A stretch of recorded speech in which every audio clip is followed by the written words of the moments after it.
Hey, and welcome to the Polynomials test review. This will just be a review of a bunch of problems that you might see on your polynomials test.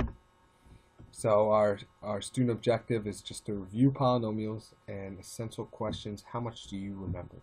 Common Core standards: understand the relationship between zeros and factors of polynomials to make generalizations about functions and their graphs. Use polynomial identities to solve problems. All right, first in our review, we're going to review polynomial long division. So I have x minus 7 here. I'm going to write that right here. And I have x cubed minus 13x squared plus 40x plus 18. Okay. So what times x gives me x cubed? That's x squared. I want to multiply that.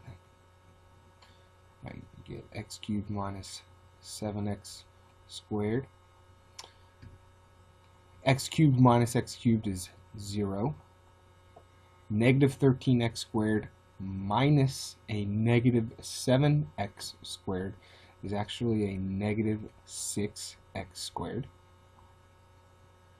And then I'm going to bring down the rest of the terms. 40x minus 0 essentially is 40x, and same for 18 minus 0 is 18. Alright, so now what times x is going to give me negative 6x squared, and that's negative 6x. Negative 6x times negative 7 is a positive 42x. And when I subtract that, negative 6x squared minus a negative 6x squared is 0. 40x minus 42x is negative 2x. And then 18 minus 0 is 18. What times x will give me negative 2x? That's negative 2. Negative 2 times x, negative 2x. Negative 2 times negative 7 is positive 14. Sorry. And when I subtract that, I'm going to bring that back up here. When I subtract that, I'll get 0. And I will get, do this, negative 2x. 2x plus 18 and plus 14. I will get 18 minus 4 is 4. So I can't multiply x by anything to get 4. So 4 is going to be my remainder. And remember, I can write this one of two ways. So here's my answer. My answer is x squared minus 6x minus 2 plus 4 over x minus 7. That's way 1 to write it. Or I could write it as x minus 7. This is another way to write your answer. Times x squared minus 6x minus 2 plus 4. Either one of those ways is entirely acceptable. Next, we're going to recall synthetic division. Now remember, this is, hold on one second, pin to work. Alright, this is n plus 2. Remember, we want it in the form of n minus a number, so we're going to rewrite that as n minus negative 2. So negative 2 is my root. So I'm going to put that over here when I'm setting up the synthetic division. Then I'm going to take the coefficients of each of my terms. So I'm going to start with 1, and then 7, 14, and 3. Then I'm simply going to start with this 1. 1 plus 0 is 1. I'm going to multiply by negative 2 and get negative 2. 7 minus 2 is 5. 5 times negative 2 is negative 10. 14 minus 10 is 4. 4 times negative 2 is negative 8. 3 plus negative 8 is negative 5. So from here, my answer is x squared plus 5x plus 4 plus my remainder here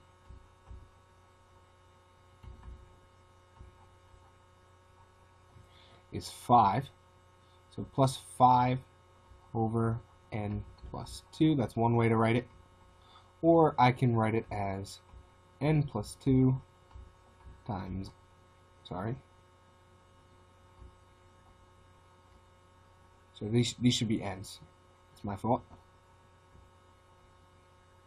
So n plus 2 times n squared plus 5n plus 4, that whole thing, plus 5. Either way is totally acceptable. This problem says to state if the given binomial is a factor of the given polynomial.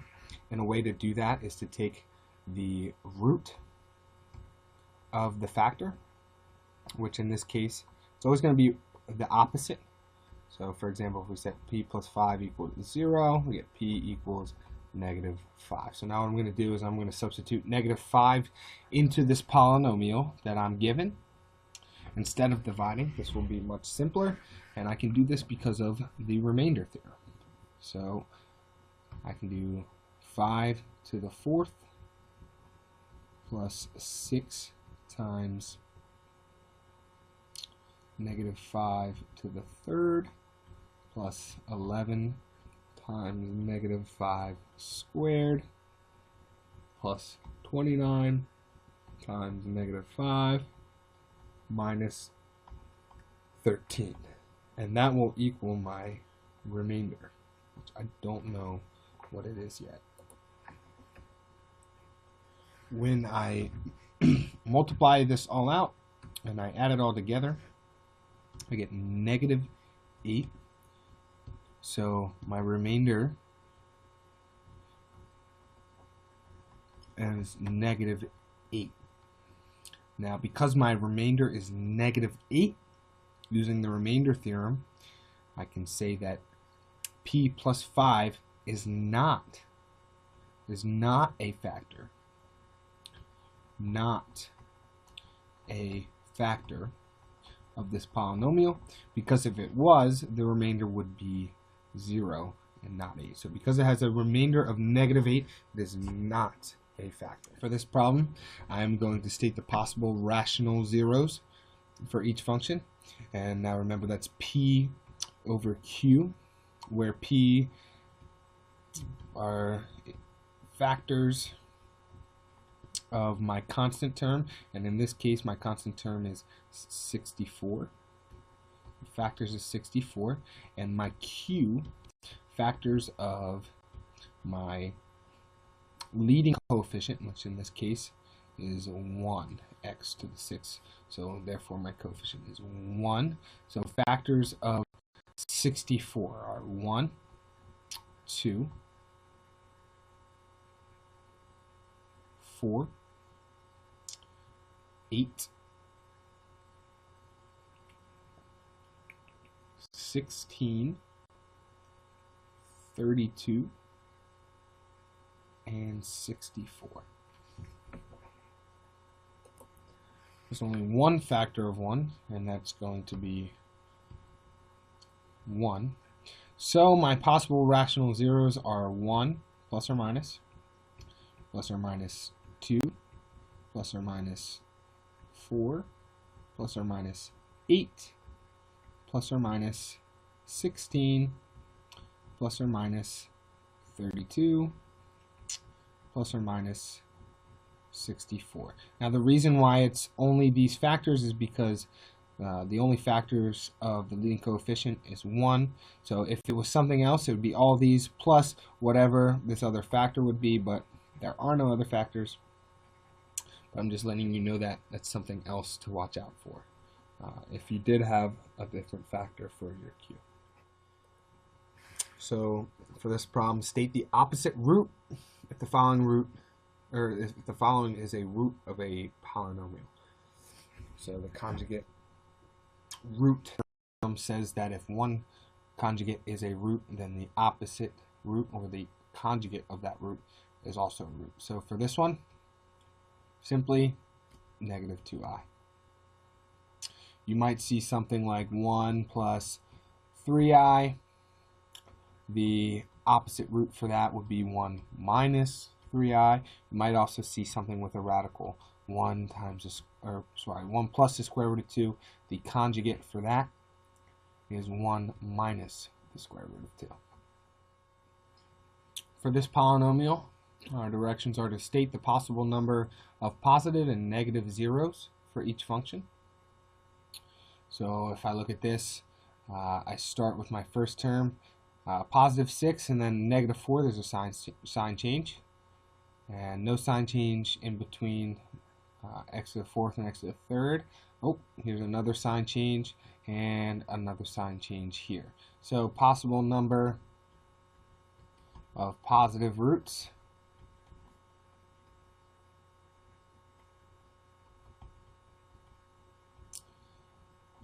are 1, 2, 3. Okay, and possible number of negative roots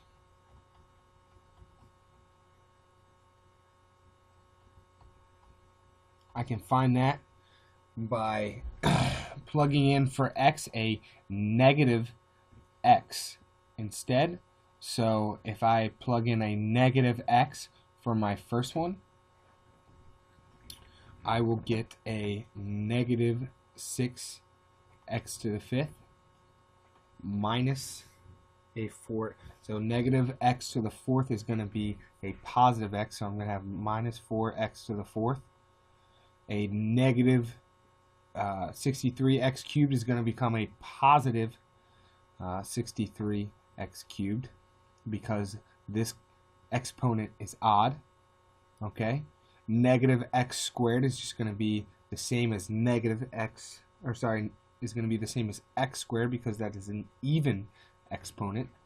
Okay, so plus 42 stays the same, 42x squared, and then minus 147x minus 98. So I have 1, I'm sorry, that's not 1.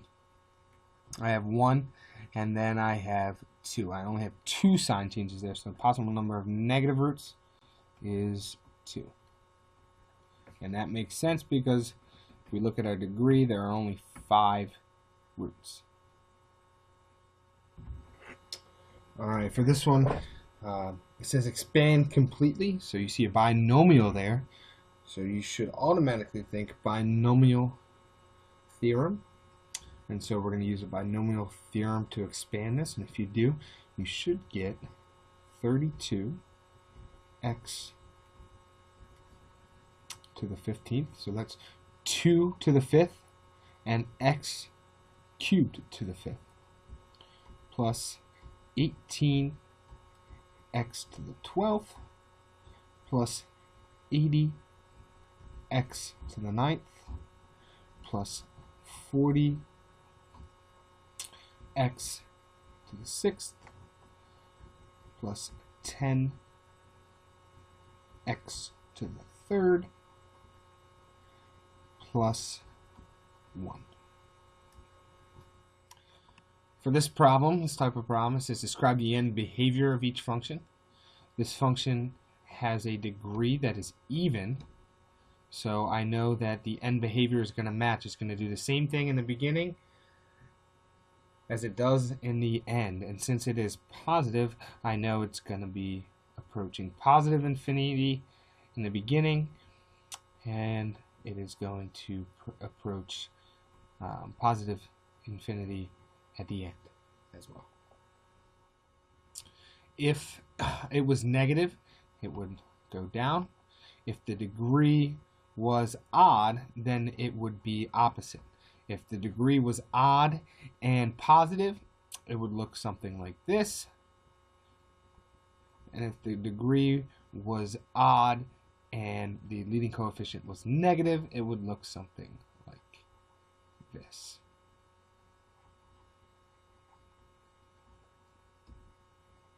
This next problem, state the maximum number of turns the graph of each function could have. When you're stating the maximum number of turns, you're again looking at the degree. When you look at the degree, you're going to subtract 1, and then you're going to decrease that number by 2. For this, it's a quadratic function, so I know if I subtract 1, there's 1 turn. And there will always be 1 turn. So that is the possible number of possible turns is 1 turn for this problem. If the problem said something like x to the 5th, I would do -1, so there could be 4 turns. There could also be 2 turns, and there could also be 0 turns. If I had x to the 4th, there could be 3 turns. There could be 1 turn, and those are your 2 options. Polynomial, our directions are to sketch the general shape of the function. Here we see it's a cube, so how many turns are there? Well, 3 minus 1 is 2. So there's either 2 turns or there's 0 turns. Okay, so I could have a, it could either go like this, or it could go like this with no turns at all. Since my leading coefficient is positive, I know that it's decreasing on the left side, so it's pointing down on the left side, and then on the right side, it's pointing up. So I could either have something that looks like this with 2 turns, or like I said, something that looks like this with no turns at all. Okay, so those are your 2 possible shapes for this graph. Here or here. Last but not least, we're going to talk about transformations. If f of x is multiplied by a negative number, that means that the function is reflected on the y-axis. If it looked something like this, then the reflection is on the x-axis.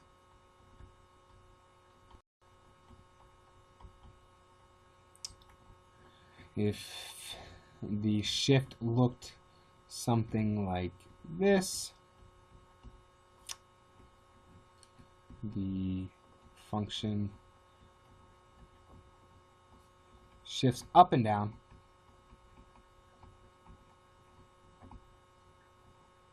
For this particular problem, it goes up 2. And last but not least, f of x minus 2, the function shifts left/right. And for this particular problem, x minus 2, remember that means to the right. X minus 2 is to the right. It's the opposite. X minus 2 is to the right. X plus 2 would be to the left. So x plus means to the left. X minus means to the right. So x minus 2 means it moves to the right 2. Well, I hope this review was helpful. If you have any questions, let me know. Contact me on BBIM, email, text message, or phone call. Meet me in the Math Cafe Monday, Tuesday, and Wednesday at 11 a.m. Or meet any math teacher in there from 9 to 3 every single day if you need some help reviewing for this. If not, go ahead, try the test, and best of luck to you on it. I hope this review was helpful.